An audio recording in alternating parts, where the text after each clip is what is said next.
க்காகவே பிறந்தவர். எனவேதான் ஒவ்வொரு முறை முடிவெடுக்கும் பொழுதும் ஹஸ்தினாபுரம் நன்மைக்காகவே முடிவெடுத்தவர். பீஷ்மர் தான் செய்த எல்லா தவறுகளிலும் அடங்கியது இந்த 2 விஷயம்தான். 1 தான் எடுத்த சபதம், 2 ஹஸ்தினாபுரத்தின் நன்மை. இந்த 2ற்காக அவர் செய்த பல விஷயங்கள் தவறாக முடிந்தது. அவர் உலக நன்மையை கருத்தில் கொள்ளாமல் தன்னுடைய சபதம் லட்சியத்திற்காகவே வாழ்ந்தார்.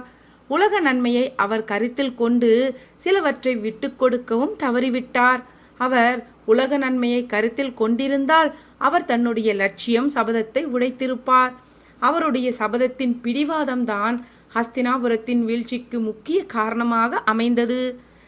ஹஸ்தினாபுர அரியணையில் வீற்றிருப்பவரை என்றுமே என்னுடைய தந்தையாக எண்ணி அவருக்கு ஏற்றவாறே நடந்து கொள்வேன் என்ற சபதத்தையும் அவருடைய லட்சியத்தையும் சிறிதளவும் தவறாது கடைசி வரை கடைபிடித்தவர்தான்